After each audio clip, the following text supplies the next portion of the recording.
Salam jumpa untuk anak-anak yang ada di rumah. Apa kabar kalian hari ini? Semoga semua dalam keadaan sehat dan masih tetap semangat untuk belajar dari rumah. Pada pertemuan kita kali ini, kita akan masuk dalam muatan pembelajaran ilmu pengetahuan alam. Adapun aktivitas kegiatan kita hari ini, yang pertama adalah mengidentifikasi sumber bunyi, yang kedua adalah mengidentifikasi perambatan bunyi melalui percobaan, dan yang ketiga adalah membuat laporan hasil percobaan. Sekarang kita akan masuk dalam sumber bunyi. Dari manakah sumber bunyi itu? Nah, coba anak-anak aku di rumah menepuk meja dengan keras. Setelah itu, kalian tepuk lagi dengan agak lemah. Apakah kalian menemukan perbedaan antara kedua ketika kalian menepuk meja dengan keras dan ketika kalian menepuk meja agak lemah? Nah, pasti tentu ada. Nah, bunyi dapat terjadi apabila benda itu bergetar. Semakin kuat getaran benda, maka suara yang dihasilkan semakin keras. Namun sebaliknya, jika getaran benda lemah, maka suara yang dihasilkan akan semakin kecil. Sama halnya ketika kalian tadi menepuk meja agak keras, otomatis suara yang dihasilkan pasti lebih keras ketimbang ketika kalian memukul meja agak lemah. Pasti suara yang dihasilkan juga akan kecil. Selanjutnya, kita akan memahami tentang sifat-sifat bunyi. Bunyi merupakan gelombang yang perambatan arahnya sejajar dengan arah getarannya. Bunyi dapat terdengar jika melalui syarat berikut. Yang pertama, ada sumber bunyinya. Yang kedua, ada media penghantar. Yang ketiga, ada pendengar.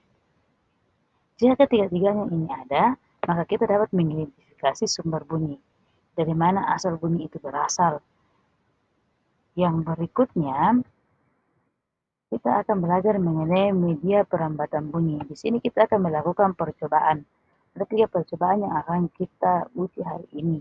Yang pertama, kita ingin mengidentifikasi sifat bunyi melalui udara. Apakah kita dapat mendengarkan bunyi melalui udara? Nah, bahan yang dapat kita gunakan yaitu selang plastik. Boleh juga kalian menggunakan pipa. Nah, di sini kalian akan melihat pada halaman 37 langkah-langkah pengerjaannya. Nanti di situ kalian ikuti saja langkah-langkah yang ada pada halaman 37. Yang berikutnya kita akan mengidentifikasi sifat bunyi melalui benda padat. Apakah kita bisa mendengar bunyi melalui benda padat? Nah, di situ kalian boleh menggunakan gelas plastik atau kaleng bekas. Boleh menggunakan benang kasur, kalau tidak ada benang kasur boleh menggunakan benang jahit. Kemudian menggunakan paku untuk melubangi gelas plastik atau kaleng yang telah disiapkan. Di situ kalian boleh mengikuti langkah-langkahnya pada halaman 38 pada buku kalian masing-masing. Berikutnya, kita akan mengidentifikasi sumber bunyi melalui benda cair. Nah, kita akan mengidentifikasi apakah benda cair dapat mengantarkan bunyi sampai ke telinga kita. Nah, di situ kalian akan melakukan juga percobaan pada halaman 39. Nah, setelah kalian melakukan percobaan, kalian akan membuat laporan hasil percobaan. Adapun bagian-bagian dari laporan tersebut, mulai dari nama percobaan ketiga kegiatan yang kalian lakukan tadi. Kemudian tujuan percobaan, untuk apa kalian melakukan percobaan tersebut. Lalu kalian tuliskan alat dan bahan apa saja yang kalian gunakan ketika kalian melakukan percobaan. Terus langkah kerja. Bagaimana langkah-langkah kerja yang kalian lakukan pada ketiga percobaan tersebut. Kemudian hasil percobaan.